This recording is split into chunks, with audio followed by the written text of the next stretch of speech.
मौसम विभाग के रिपोर्ट पर साप्ताहिक कृषि सलाह इस प्रकार है।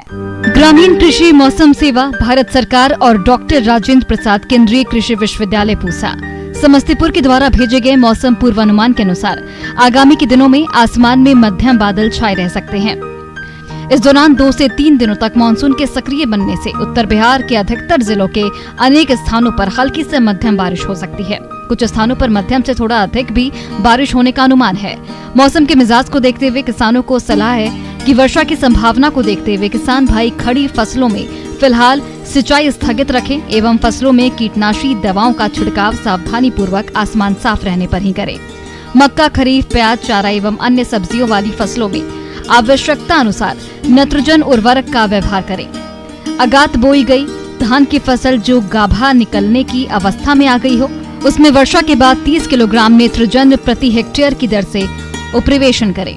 धान की फसल जो दुग्धा अवस्था में आ गई हो, उसमें गंधी बगफीट की नियमित रूप से निगरानी करें। इस समय धान फसल में तना छेदक और पत्ती लपेटक कीट की निगरानी करें और कीट का प्रकोप होने पर बचाव के लिए करताप हाइड्रोक्लोराइड दानेदार दवा का 10 किलोग्राम प्रति एकड़ की दर से व्यवहार करें। अरहर की बुआई वर्षा की संभावना को देखते हुए सावधानी पूर्वक अविलंब संपन्न करने का प्रयास करें। इसके लिए पूसा 9 एवं शरद प्रभेद अनुशंसित है। बीज को उचित राइजोबियम कल्चर से उपचारित कर बुआई करें। जून जुलाई में बोई गई अरहर की फसल में कीट व्याधि का निरीक्षण करते रहें। भिंडी, उड़द और मूंग की फसल में पीला मोजैक वायरस रोग की निगरानी करें। यह रोग सफेद मक्खी द्वारा फैलता है। रोकथाम के लिए रोगग्रस्त पौधों को उखाड़कर नष्ट कर दें। रोग के विस्तार से बचाव के लिए इमिडाक्लोप्रिड 1 मिलीमीटर दवा प्रति 3 लीटर पानी की दर से घोल बनाकर छिड़काव आसमान साफ रहने पर ही करें। लतीदार वाली सब्जियों की फसलों में फल मक्खी कीट की निगरानी करें। कीट नियंत्रण के लिए सर्वप्रथम सभी क्षतिग्रस्त फलों को इकट्ठा कर नष्ट कर दें और मिथाइल यूजेनोल ट्रिप का प्रयोग करें। अधिक क्षति होने पर 1 किलोग्राम छोआ गुड़ और 2 लीटर मेलाथियान 15 EC तरल दवा को 800 से 1000 लीटर पानी में घोलकर प्रति हेक्टेयर की दर से फसल में समान रूप से छिड़काव आसमान साफ रहने पर ही करें। मूली एवं गाजर की अगेती बुआई करें। मूली के लिए पूसा चेतकी, पूसा देशी, पूसा हिमानी, जौनपुरी जापानी सफेद, पूसा रश्मि, अर्का निशांत आदि प्रभेद अनुशंसित हैं। गाजर के लिए Pusa Kesar, Pusa Meghali, Pusa Yamdagini, American Beauty, Kalyanpur Yellow एवं नैंटस प्रभेद अनुशंसित हैं।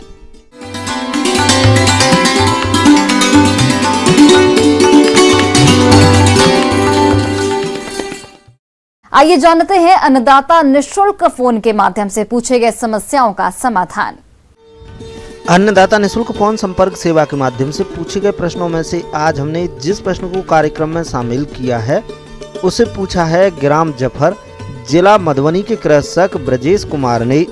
ये सोलर पंप सेट के बारे में संपूर्ण जानकारी चाहते हैं। तो ब्रजेश कुमार जी, आपकी जानकारी के लिए प्रस्तुत है कार्यक्रम का ये अंश।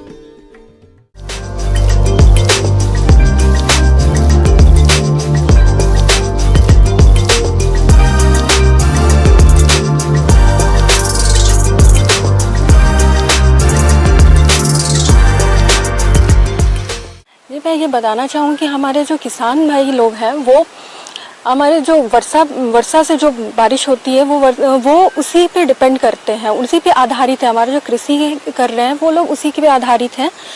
तो इससे क्या होता है कि जैसे अगर समय पे बारिश ना हुई तो इनसे उनका जो कृषि है वो प्रभावित होता है, फसल डैमेज हो जाते हैं। तो इसके लिए क्या है, हमारा सौर ऊर्जा जो कि बहुत ही आसानी से अवेलेबल है सब जगह, सब एक बहुत ही आसान स्रोत है जिसका इस्तेमाल करके हमारे किसान भाई समय पे सिंचाई कर सकते हैं। सौर ऊर्जा सूर्य द्वारा प्राप्त एक अक्षय ऊर्जा है जिसका प्रयोग बिजली बनाने में कई वर्षों से किया जा रहा है। इस तकनीक में बहुत से सुधार होते होते आज यह तकनीक विद्युत उत्पादन का सरल एवं आसान तरीका बन गया है। सूर्य के प्रकाश को सोलर सेल द्वारा अवशोषित करके फोटो इलेक्ट्रिक विधि से सोलर विद्युत का उत्पादन होता है। इसे हम करंट के रूप में परिवर्तित करके सिंचाई जल निकालने के प्रयोग में लाते हैं।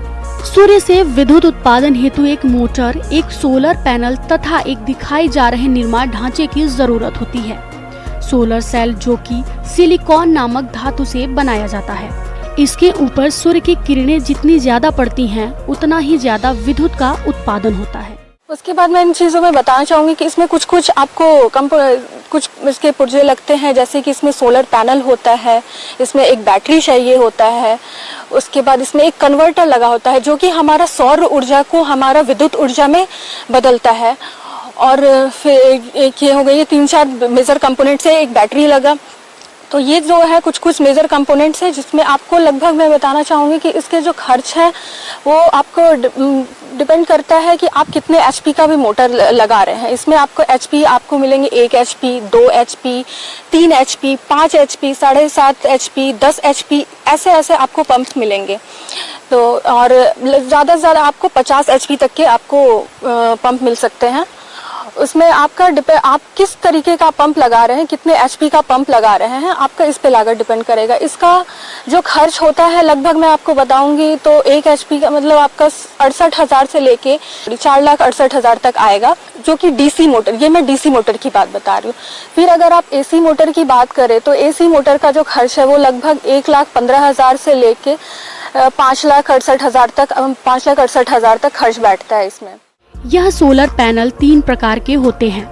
पहला मैनुअल, दूसरा स्टैंडर्ड तथा तीसरा ऑटोमेटिक ट्रैकर सोलर। आइए इस बारे में हम चर्चा करते हैं। मैनुअल सोलर सेट के बारे में इस प्रकार के पैनल को सूर्य की दिशा में हाथों से घुमाना पड़ता है।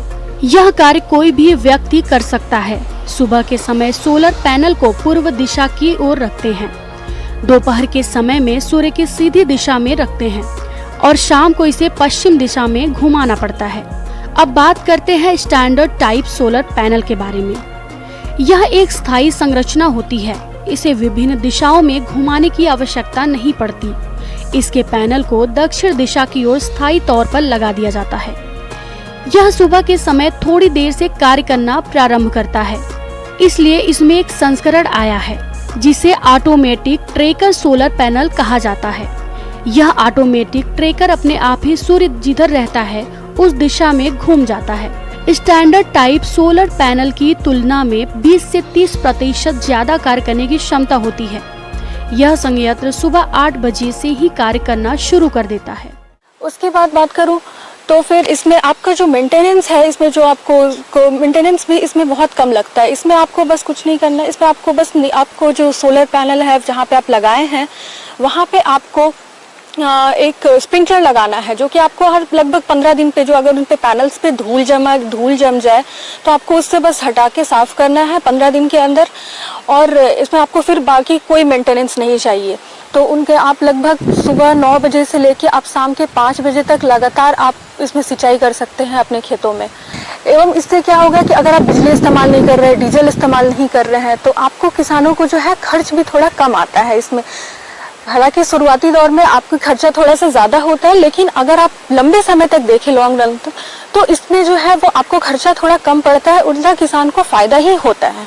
इसमें आप किसान भाई ये भी सोच रहे होंगे कि अब इसका अनुदान कैसे ले, क्योंकि ये बहुत महंगा है, तो इसके लिए आपको हर किसान ये इतना अफोर्ड नहीं कर पाएगा। तो ऐसे में आपको गवर्नमेंट सब्सिडी देती है। तो सब्सिडी आपको दो जगह से आप मिल सकता है। एक तो आपको भारत सरकार देती है, जो कि पीएम कुसुम योजना के तहत देती है।